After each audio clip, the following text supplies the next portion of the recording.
Well, you're joining us live now out on the road. You could see Paolo Bettini at the front of this little group, and let me tell you, if you thought yesterday was going to be the big day, today is so exciting. This is ultra competitive stuff. What has happened today is that we were watching all the way through the day Manolo Sainz. We spoke to Neil Stevens, the director sportif of one of the director sportifs of Liberty Seguros, about what Manolo Sainz had been saying with Marino Lajareta and Stevens in the team meetings last night, and it was, we haven't been able to break Menchov all by himself by attacking at the bottom of a climb.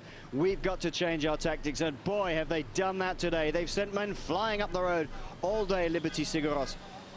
Super tactic, because now look at this. Denis Menchov, Carlos Sastre, Carlos Garcia Quesada. Where is Roberto Heras, you may ask? Well, the answer is he's up the road by nearly a minute ahead of Denis Menchov. He launched a huge attack on the first category climb at the Colo d'Elia, and he was followed by Francisco Mancebo and a number of other riders, but he had a whole fistful of riders up the road who can help him. And Sean, this is a really big, exciting day, isn't it?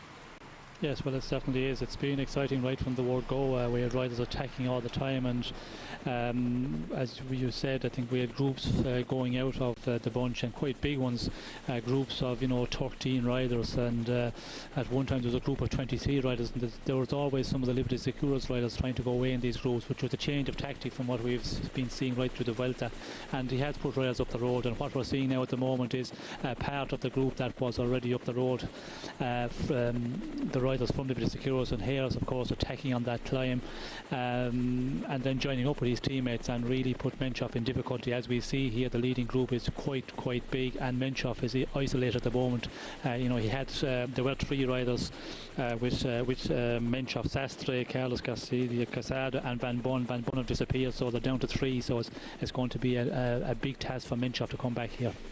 Well, these are the interesting times in racing, aren't they? Van Bon, a Dutchman, riding for a Belgian team, but I don't know how much of an alliance there is there, but Van Bon driving away at the front, trying to help Menchov. He's the only guy in that little group of 4 who was helping. Carlos Sastre's got nothing to gain by helping Denis Menchov. Neither's Carlos Garcia Quesada. Menchov being really forced. The first time we've seen him look in discomfort, trying to chase down Heras, who was really going for it with a number of riders ahead of him. Bellocchi was there, Caruso was there, Scarponi was there, and I think the other one was probably Igor Gonzalez de Galdiano, who was in a break as well. And this is the Denis Menchov group trying to limit that lead. Well, this is really exciting stuff. It's all blown to pieces. Goes to show the strength of Liberty Seguros as a team, though, Sean, because Denis Menchov doesn't have a team, does he? No, he hasn't a team for this sort of race at all, and I think the Rabobank, didn't expect Menchov to be going so well. I think everybody's really surprised, including ourselves. Of course, Liberty coming here with the 3 times winner in Heras, our team really built around him, and we can see today, the strength of that team. We have been seeing it all through the past 2 weeks, but definitely today a change of tactic, and it's working out very well so far. Working out very well indeed. This is the leading group with Joaquin Rodriguez in it. Joaquin Rodriguez again taking points in the mountains classification to eat into the advantage that Eladio Jimenez had sneaked up on him yesterday. He was still ahead in the mountains classification.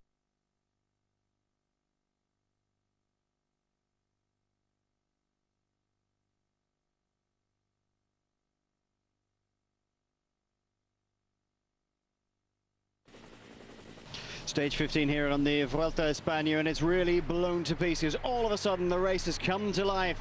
After days and days and days of Denis Menchov following in the wheels and watching Roberto Heras, 3 times winner of this race, it's blown to pieces. Liberty Seguros have had to change their tactics. They couldn't ride Menchov off their wheel in a mass attack at the bottom of a climb, so they've gone up the road in 1s and 2s, and all of a sudden, bang, Roberto Heras came out on the first category climb of the Colo d'Elia, with 50 kilometers to go, and all of a sudden he had 3-4 men up the road who could join up with him, just hang back and join up with him, and they've charged off up the road. They're nearly 1 3/4 minutes ahead of Denis Menchov now.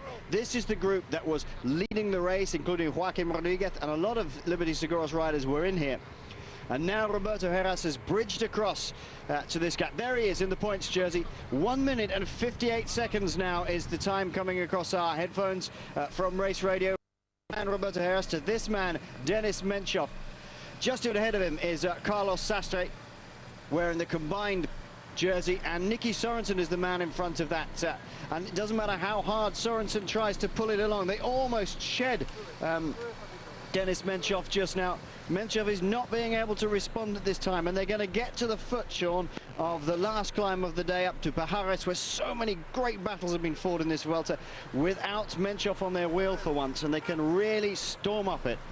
Yes, well, certainly the lead group is just too big, as we see here. There's 25 riders with Heras, and that's, you know, worked well for Heras, because he had the teammates up there, but also other riders. And those riders, when we get to the final climb, some of those will go in the attack. So, you know, they will be helping to keep the pace high on the final climb. And of course, Menchov really in trouble here. We see when Nicky Sorensen took to the front there and Sastre went after him. Menchov seemed to have problems even following Sastre, so I think he's suffering quite big today.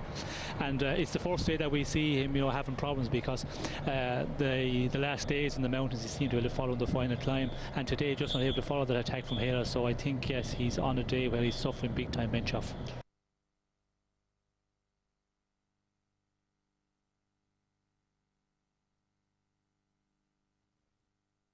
Away now, just spent. There's nothing he can do anymore.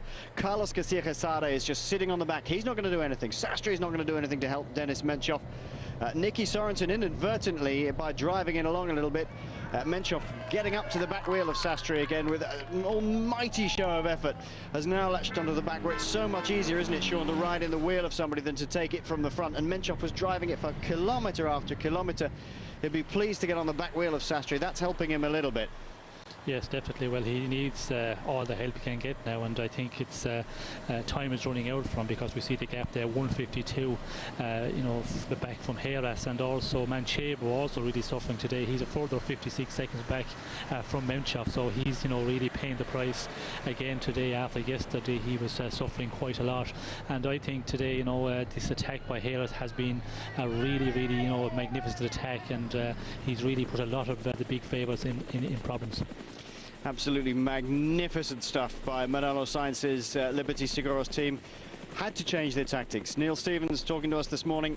We had to change. We had to take the fight to him somehow. We can't shake him. He's a very strong rider. We have to use all our team strength against the fact that he hasn't got one and attack him. 1 minute 52 seconds. Heras' group back to the leaders group of Denis Menchov. You can see Mancebo and a further 56 seconds down. So Carlos Sastre, of course, working hard in that Menchov group to cement his third place on the podium, put extra time into Mancebo, and that's helping Menchov. But that's a price he's got to pay, isn't it? He's got to do that if he wants to cement his place on the podium, Sean, and Menchov is just hanging in there and benefiting from that. Yes, well, I think Menchov is after, you know, making a huge effort a bit earlier on, and he's, you know, really paying for that now. He's not recovered from it, and he's, you know, using everybody he can, and we see the CSE Sorensen, and of course Sastre. He will be trying to, you know, keep going as well, but I think Sastre is probably suffering a bit as well, because if he is feeling good, I think he would ride a bit with Menchov, because as we see, Menchov really in problems, and if he can put another bit of time into Menchov, well, then a place on the podium. So it's surprising to see that, you know, Sastre's not doing some of the work here. Well, there is Carlos Sastre looking, he's sitting in third place in that combined jersey. Nicky Sorensen just in front of him, protecting his team leader. Now Denis Menchov forced to come to the front again. You know, if Menchov could do something about this, and it looks increasingly likely that he isn't, he seems to have gathered himself again. He was looking very flustered earlier. If he can do this, he will show he is a truly great champion. If he can get himself back together. Sorensen coming towards the front. So many battles been played out on this Pajares climb over the years in the Vuelta. Riders like Jimenez, Fuente, way back in the 60s and 70s, Treba, all the way back into the 1930s and 40s. Barramontes, of course, Francis Perez, all one up here. And as we see Sastre there, he's having problems also following Nicky Sorensen. I think he's, you know, suffering big time today as well. And yesterday, of course, we see him, you know, make that huge effort, and a long ways out on the very slopes of Lagos. He attacked with about 10 k's to go, and I think he's paying a bit of the price for that also today. So not only Menchov suffering big time, Sastre also, and of course Menchov.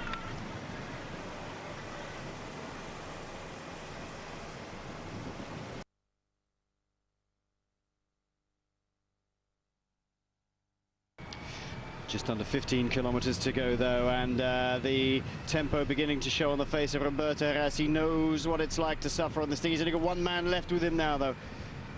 Caruso, Avicioso and Bellocchi have gone off the front, and it's this super domestique Michele Scarponi in his trademark yellow shoes ahead of Roberto Heras again, tapping away the rhythm. He's been so faithful, Sean. He's done such a fabulous job for Roberto Heras, despite the fact they couldn't attack Menchov. He's been there every single day, last man.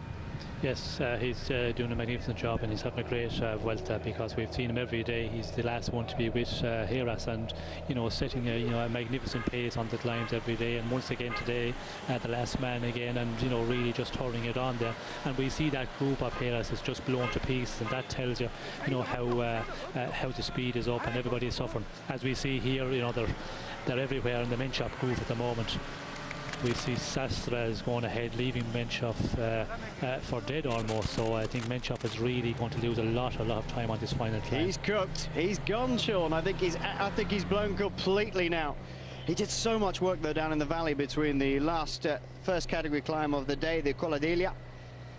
And then there's a sort of gentle rise really in that out from the bottom of the valley, and it was actually on the slopes, the descent of the Coladeglia, where he just couldn't descend as quickly as Roberto Heras, and Heras then started to eke out his advantage. By the time he got to the bottom, all his lads were at the bottom waiting for him, and they've just put masses of time into Menchov going up towards Pajares today, and he's just blown himself out completely, chasing them down. Still digging in there. Will he be able to collect it together and limit his losses, Sean? I don't think so. We see that he's suffering quite a lot in this as we come into the last 20 kilometers, and it seems like that he's really suffering big time. If he's leaving Sastre go ahead, I think that it's going to be really difficult for him to limit his losses at this moment. We see it's over 2 minutes. I think he's going to lose more than that, because Heras, I think he's going to take up the front not too far when Scarponi, of course, pulls over. Well, then it'll be Heras who will start setting the pace, and he knows like this is his chance to win the Tour of Spain outright, and he's really going to charge up the last 5 or 6 kilometers of this climb. How much can Menchov, if Menchov completely blows on this slopes, how much can he actually lose? It's a very, very steep climb. It's a difficult climb.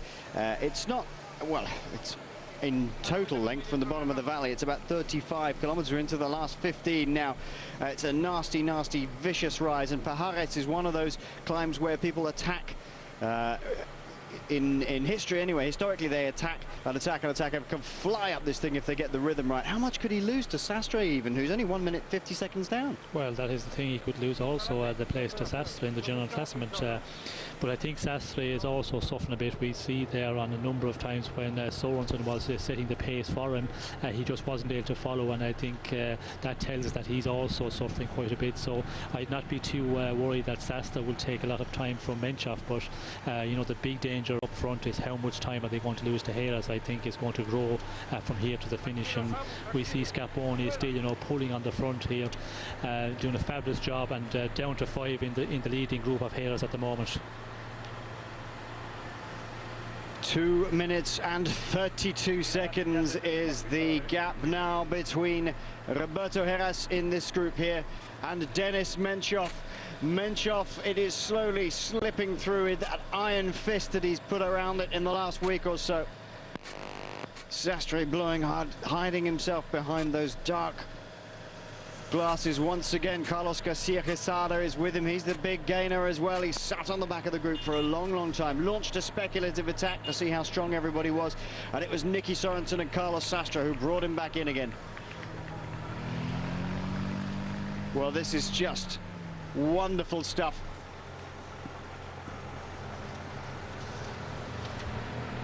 Between Heras and Mancebo, just coming over the headphones, 3 minutes and 47 seconds. Oh, this is superb stuff.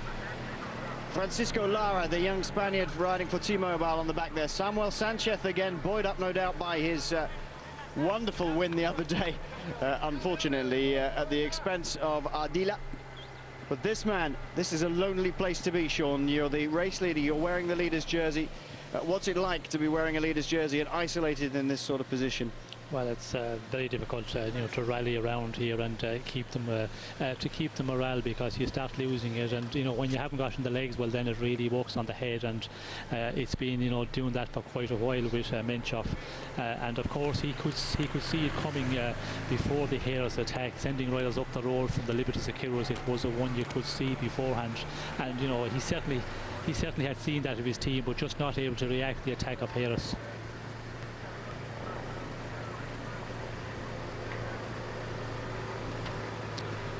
Still Michele Scarponi doing all the work on the front. Lara, Sanchez and David Blanco are the three riders with Heras and Scarponi now.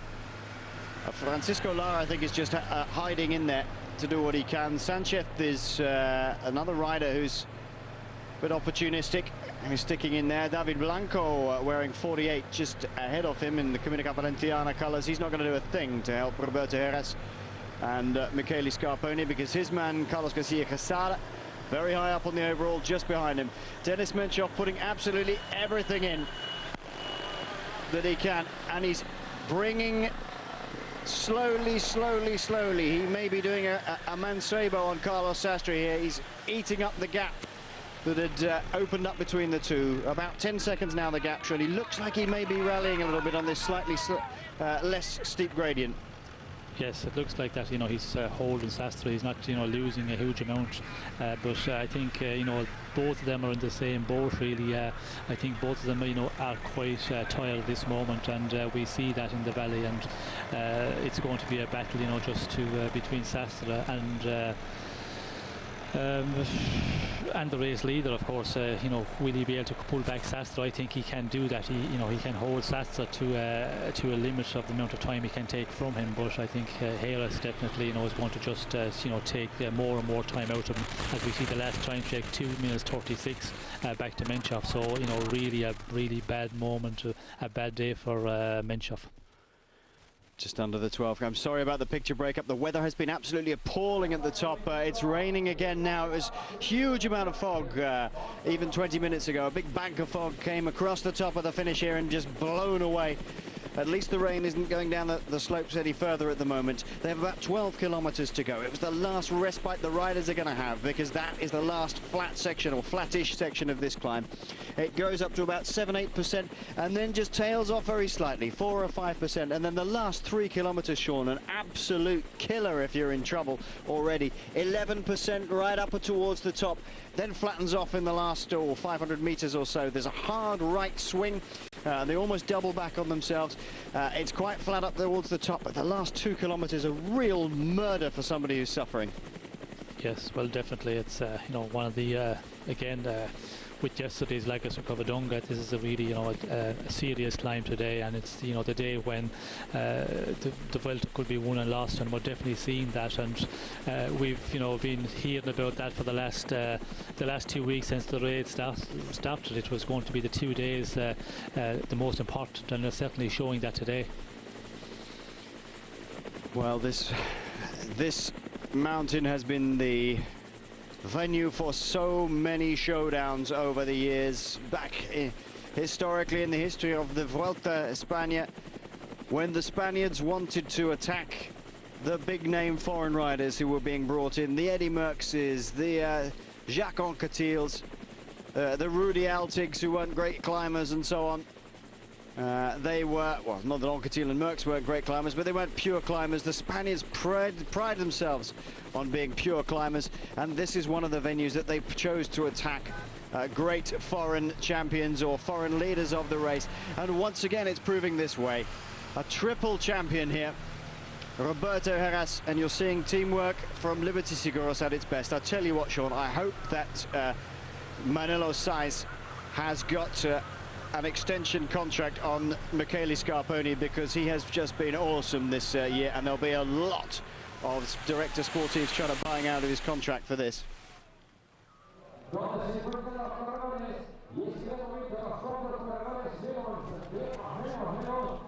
Well, Mancebo losing out terribly again today. Did you manage to catch the gap there, Sean? 4:10 back to Manchebo, I heard, which is extraordinary. I see the gap has grown that much. So if that's correct coming over radio too, well, Manchebo is really having a bad day today. Terrible day for Mansebo. Terrible day for our colleague David Duffield, who had him as a podium or even a winner of this year's Vuelta. It's slipping away from him. Look at the awful weather we've had up here today.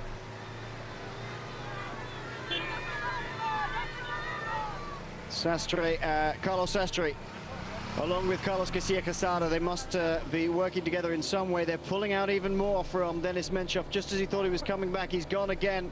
Can he rally himself to try and peg back Carlos Sastre? Nearly 30 seconds the gap between Sastre and Menchov. And up the road, nearly 3 minutes ahead now, Michele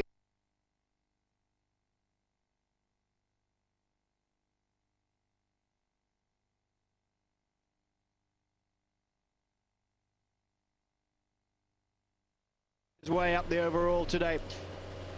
Kalkani is the rider there, being passed by, well, tried to be passed by Denis Menchov. It's not going to happen. Oh, this is terrible for Menchov. He doesn't mind riding in this sort of horrible weather. Winner of the Tour of the Basque Country. He's a very good rider in this sort of high hills and bad weather. I think that's Luis Pasamontes, in fact, who we saw on a long break. We're just being passed.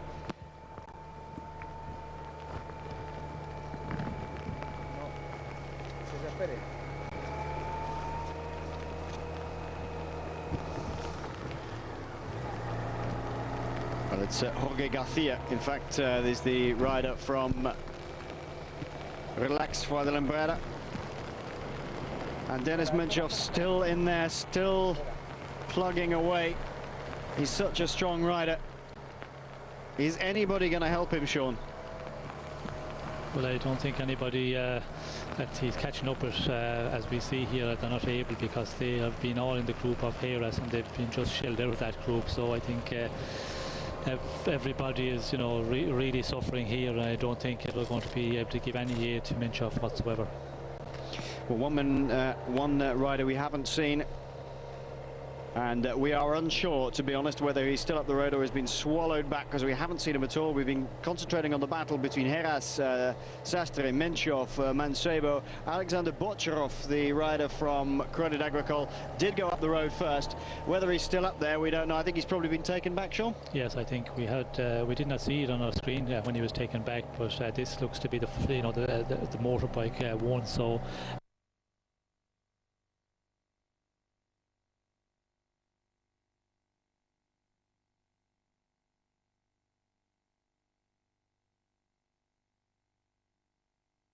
And they've shed Samuel Sanchez and Francisco Lara. Only David Blanco is sitting behind them. Or is Sanchez still in there? Oh, Sanchez is still in there, I beg your pardon. Just sheltered by the two Liberty Seguros riders. 10 kilometers, and there goes the gap. Look at the gap. 3 minutes and 10 seconds now is the gap between Heras and this man. He's lost that jersey, maybe for good. Look at the pain on his face. If Roberto Heras keeps eating into the time at this rate, he's never going to take that back in the time trial, Sean. No, certainly not. You know, he's just losing his hand over foot here, and you know, it's just growing all the time, and it's just going to keep on growing because he's really suffering. We see on his face there, you know, he's on the limit, and with the distance they have to go on this very difficult climb, he's going to, you know, lose a lot more time, and I think, you know, it's over for him to win this race now. Heras, it looks like that he's going to, you know, lay the foundation to win this Vuelta once again. Marvellous stuff. Well, we've got three fairly long days still to come. Nearly 167 kilometres, nearly 200k, 196, and then 147, and then next Saturday, a 38.9 kilometre time trial. That's never long enough. Never long enough for this man, or for that man Denis Menchov, to try and take back some time. He can take back some, but not all of it. Sastre continue to ride ahead with Carlos Garcia Quesada. 47 seconds now the gap between Denis Menchov and himself. He's virtually cut in half the advantage that Menchov had over him. He's still got to gain a lot more. He's still got time.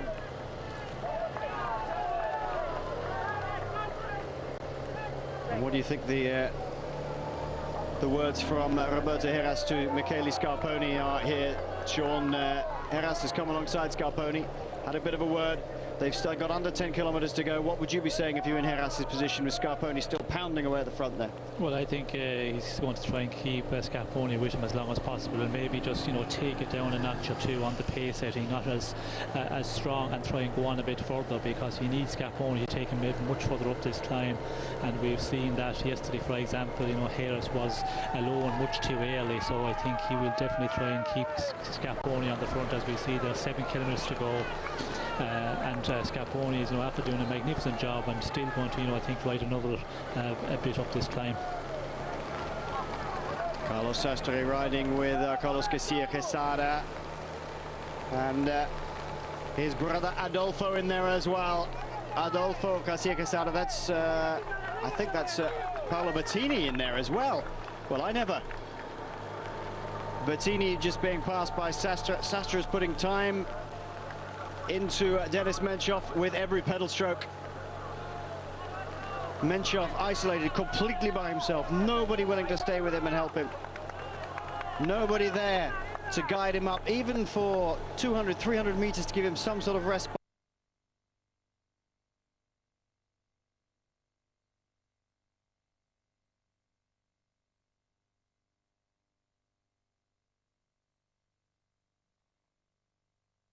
Jersey, and that is that must be going through his mind. How long till I get to the top? This is not going to be on my shoulders anymore.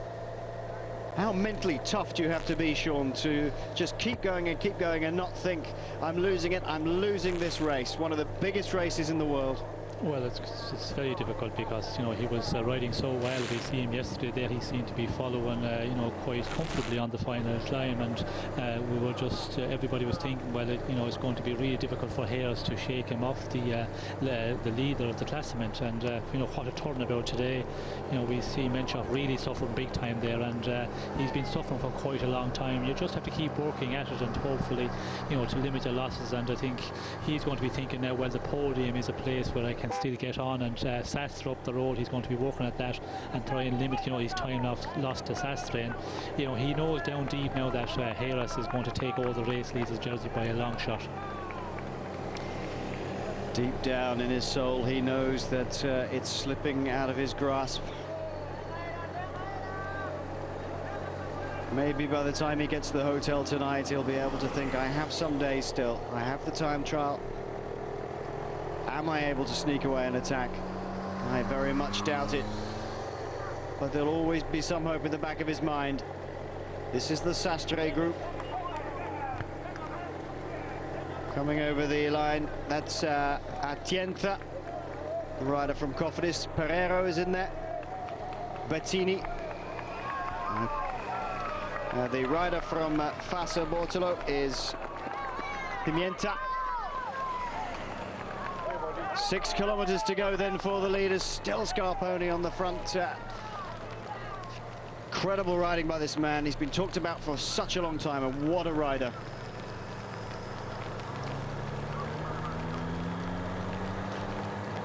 Michele Scarponi, the Italian riding for a Spanish team, came from, I think, Acron Saponi a couple of years ago.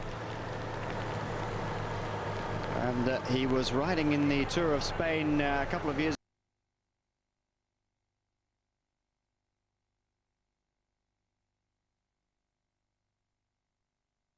ago. What a climber. What a climber indeed. That's Pimienta. Fassa rider beginning to suffer. That's Carlos Garcia Quesada. In fact, Pimienta's latched onto the back of the Sastre group. Oh, Scarponi. That's it for Scarponi. I think he's had it. No more for him. What a ride. Chapeau, as David Duffield would say. I take my hat off to you, Michele. I'm a big fan already, and that has just cemented you in a pantheon of super domestiques. That is a wonderful, wonderful ride by that man. There will be checkbooks flapping around next season if he isn't nailed down to the floor already by Manello Sainz. Now it's for Roberto Heras to do all by himself. Will any of these guys help him, Sean? Will Samuel Sanchez help him? Is he looking for a double victory? Certainly not that man, David Blanco Rodriguez. He's not going to help, is he? No, I don't think he's going to get much help from those two many has, but he's actually losing them already, as we see here. There's a gap appearing between Heras and just not able to follow. Sanchez is just going to try and follow and see can he get back into the wheel of Heras, but both of them are really on the river as well, as they say, and looks like Heras I think will go on and just pull more time out of Menchov and everybody else, and he's riding for the win in the Tour of Spain, and that's going to give him a huge amount of fight. And when you're fighting for a win in a big tour like that, it's going to give him so much extra. I think he's going to go on and take the stage victory also today. I think he is. This man's doing a great ride again as well. I think much better than yesterday. Carlos Sastre putting great wadges of time into Denis Menchov and Carlos Casirasada. What a great ride by him as well. What can you say? I mean, you look behind you, Sean. You've been in this position, I'm sure, in many races. You look behind you and you've shed everybody who you've passed and everybody you wish to shed, and there's clear road almost behind you. That must give you a huge boost as well. Yes, it certainly does, and even you're suffering big time, but when you're suffering up front is a totally different situation. The situation between Heras and Menchov here, for example, he's out and he's out the rear as such, and he's losing so much. He's going to lose the race leader and maybe lose a place to Sastre as well, so that is very difficult. But when you're up front, you're suffering big time, but it's a different sort of suffering. You can go that much deeper because you're going for so much in the race, the overall, as I said, and also the stage victory. So there's everything to right here for Heras. Tactically, Sean, this race today, this stage today up to Pajares, one of the really historic climbs of the Vuelta, has been a delight to behold, hasn't it? It's been a thing of beauty tactically. Manolo Sainz and the boys know that they've tried their main tactic, it hasn't worked. They've just gone completely in the opposite direction and isolated Menchov with nobody around him to help him, no wheel to hang on to. What a joy to behold. Great tactics. Yes, well, it's a tactic. I think we were talking about that yesterday and this morning. I think they had to change the tactic because we see the Liberty Seguros riders in the last mountaintop finishes. They just rode 20 k's from the last climb, just up the speed and just blew everybody out on the bottom slopes of the climb. But Heras was isolated as well, too much, far too early on the climbs, and he had to do all the work in the last 10 kilometers himself, and just not able to get rid of Menchov. Where today they changed the tactic totally, and it was a tactic that you could see coming. And I think all the riders in the general classement, and including Menchov, they see that one today, because when we see Liberty Seguros sending riders up in the break, which was totally change of tactic from what's been seen over the last over 2 weeks. But just Menchov, I think that he had a bad day as well, and just not able to follow Heras. And Heras, I think by far the strongest man in the race today. By far the strongest. Well, maybe with the exception of Michele Scarponi, the two of them. Oh, what a combination! A real killer combination, these two. This just gets steeper in the last 4 kilometers for Roberto Heras. Not that it's going to bother him. He's buoyed up. He's going to fly up there as if he had wings. Carlos Sastre, just look at the amount of effort he's putting in as well. Terrific ride by this man.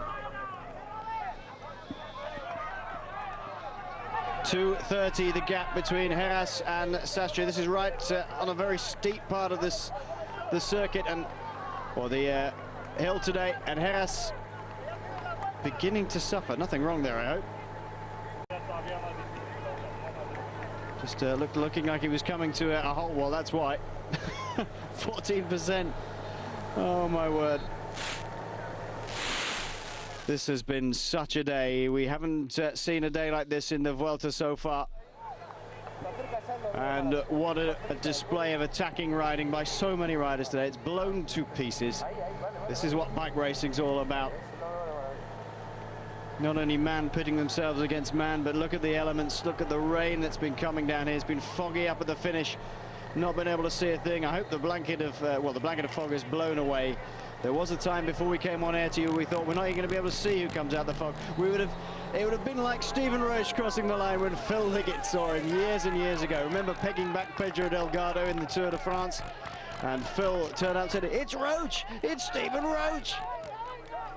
Oh, it would have been marvellous. But thankfully, you'll be able to see everything.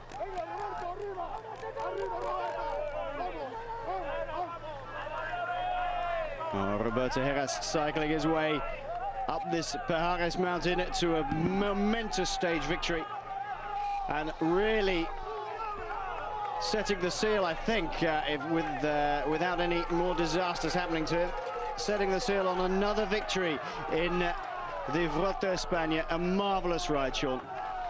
Yes, well, I think he's really done the a magnificent ride today, because coming from where he came out of the bunch, it's a very difficult one to do, and as I said, he had the teammates up the road, so a perfect situation for him to carry him to the bottom of this final climb. And then we see Scarponi just doing a magnificent job, and as we see here on this climb, it's 16-17%, like it's an amazingly steep climb, and it looks like he's suffering, but when you see the gradient there, 17%, that just tells you like everybody's going to be just struggling big time. And if you arrive under pressure and tired, and Menchov looked very much suffering, he's going to really have problems here.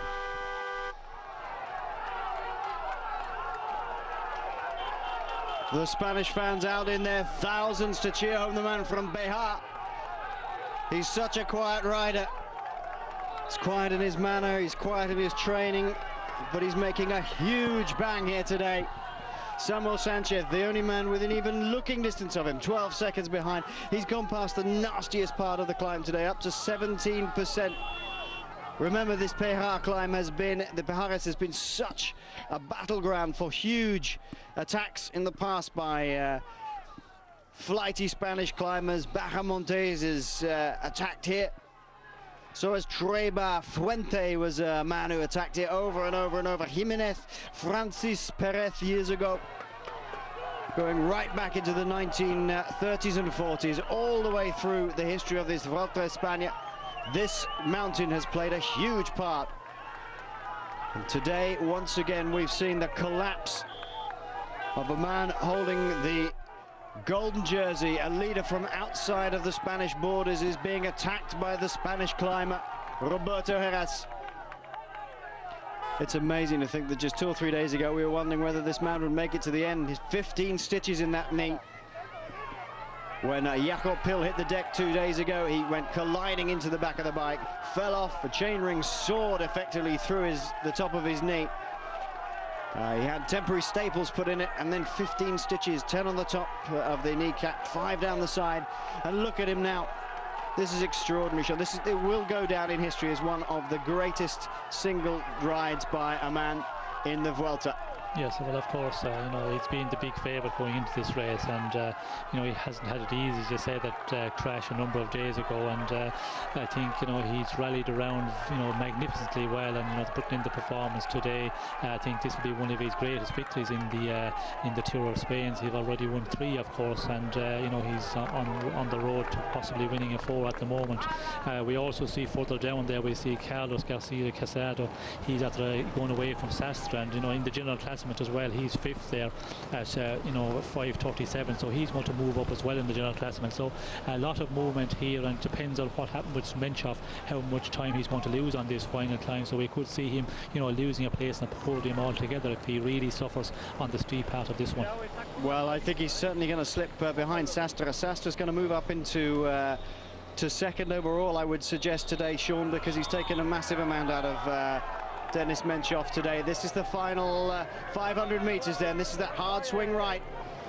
Carlos Sastre struggling up the 17%, but keep an eye on the top right-hand side of your screen. Right-hand corner, shall I say. This is a man born aloft by wings today.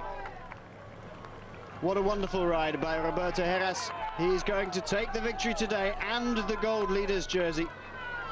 4 minutes and 25 seconds the gap between Heras and Menchov.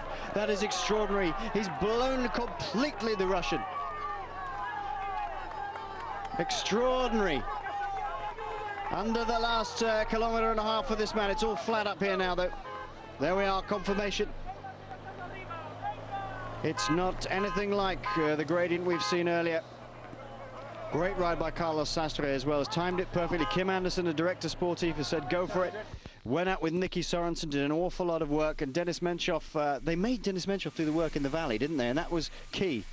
Yes, well, certainly, the plan worked, to exactly as we had set out to do, and the getting Menchov, on his own in the valley almost. Well, that was the situation that they were just, hoping would happen, and I don't think they could have planned it. I think if you had asked them to sign a contract for that last night, they would definitely have signed for that in the Liberty Securos team. The way the tactic works so perfectly today. More woe piled on woe for Denis Menchov. Oscar Sevilla has just gone past him. That won't be a welcome sight. Sevilla not climbing as well as Menchov all week, but even worse than that, Francisco Mancebo, we hear on the radio, is right behind Denis Menchov now. He was some minute behind him. He's gained on it. Menchov just falling like a stone down the order. If Mancebo could put a minute or so into Menchov by the top, he will be off the podium, Sean, completely off the podium. Yes, well, that is going to be the big battle for Menchov now, to hold the place on the podium, because he's just losing it. He's losing massive times now, and as we come into the steeper part, if you've really suffered, and I think his energy levels are going to be really low. So the time you would lose on the real steep part of the climb would be massive. And when Manchebo comes up to him, and if he goes by him, well, that will be another a hammer blow for Menchov, because you see him going by, and he's also a general classement rider who've never been ahead of Menchov in this race. Really, he's always been struggling to stay with him, and again for the morale, it's going to be a really hard one for him to keep on working at it. So it will be interesting to see if Menchov can hold on, and maybe hold on to a place on the podium at all today.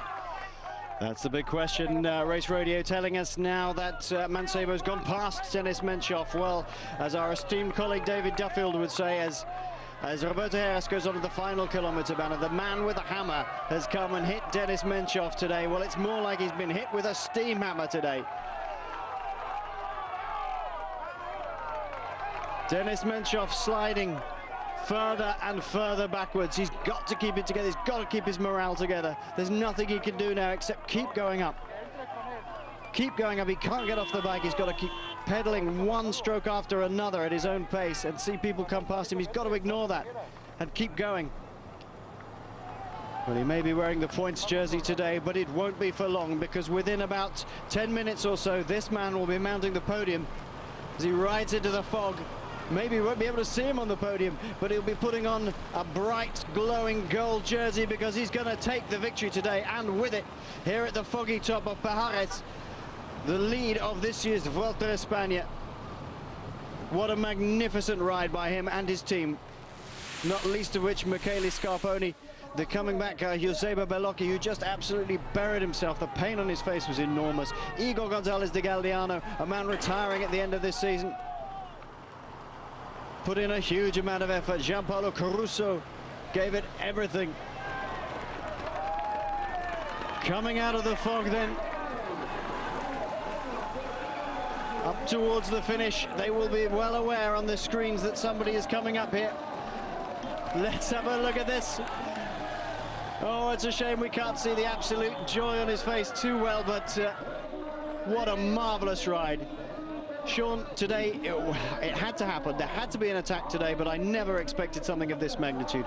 No, well, I think there was nobody really expecting that, because when you look back at the past days, it didn't seem like that they could do that much damage to Menchov, and you see the time there, almost 5 hours on the bike in these sort of conditions. What a day by the Liberty Securos and by Heras, of course. And I think as I said earlier, this will go down as one of his greatest stages and his greatest victory probably in the Tour of Spain. Very probably his greatest victory. This is Carlos Garcia Quesada. This is a great time. Marvellous. Was that David Blanco? I think that might be Blanco, in fact, coming over the line. Check on the far left-hand side. The time we want to see is, that's Blanco coming over the line. You want to look out for 45. He's Carlos Garcia Quesada. He was with brother Adolfo Garcia Quesada, number 44 for a long time. Just look at that clock ticking away already. Here is Garcia Quesada. He's only coming up to the 1 kilometer banner now, so shows how far Roberto Heras was able to cycle away from everybody. But this man, huge attack. Marvellous, marvellous riding, and this whole team, Sean, has had such a fabulous Vuelta. Vincenti Belda must be incredibly pleased. There must be questions, surely, about how and why you qualify for the Pro Tour. If a team like this can put in this much effort and have this much success for a Grand Tour.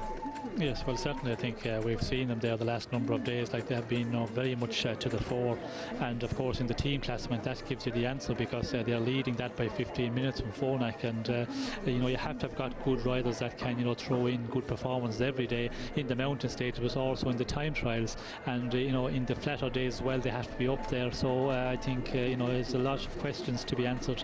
Will they get a place in the Pro Tour for the following season?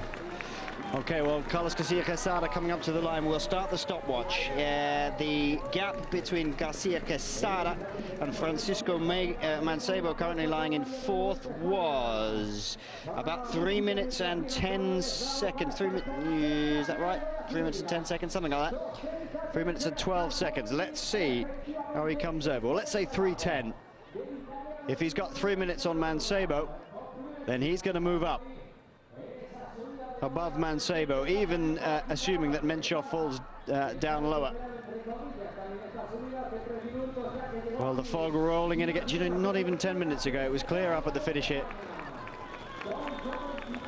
The fog has been rolling in and out all day. The rain has been lashing down up here and then drizzling and then more lashing rain. Now just fog and a little bit of drizzle.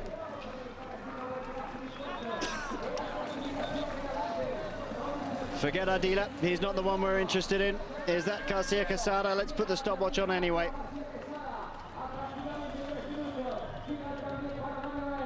And the stopwatch is going.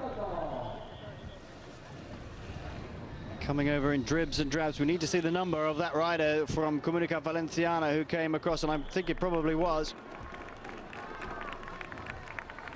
Can't remember any other riders further up the road from Comunica Valenciana. 30 seconds the gap so far. That's the riders. There is Carlos Sastre coming over. Well, he's taken only 35 seconds out of Carlos Sastre.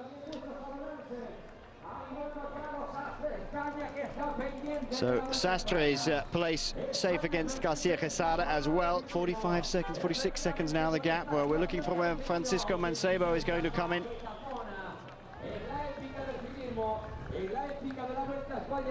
He's still a long way back. 4 minutes and 8 seconds is the gap. 15. Where is Denis Menchov? Come on, director, there's time for the replays later. That's not what we need to see. We need to see the riders coming over the line. Extraordinary amount of time put into Denis Menchov today, Sean. Yes, certainly. Just really, took the race in his hands today with the team, and just finished it off so magnificently on the final climb. Does not lose any time at all, as we see Menchov coming over the line. Yep, 2 minutes and 30 seconds, I think, is the gap back to Mancebo. So Mancebo just about stays ahead of Garcia Quesada by about a minute.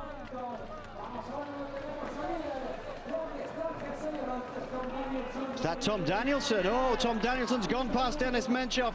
My word. It's a Pimienta coming home for Fassa Bortolo. Where is Denis Menchov? Here he is. Here's the man who was in goal, being collected by a load of other riders. Mercado, I think, coming across there. Look at the expression, the pained expression on his face, Sean. That's the first time we've seen him in suffering.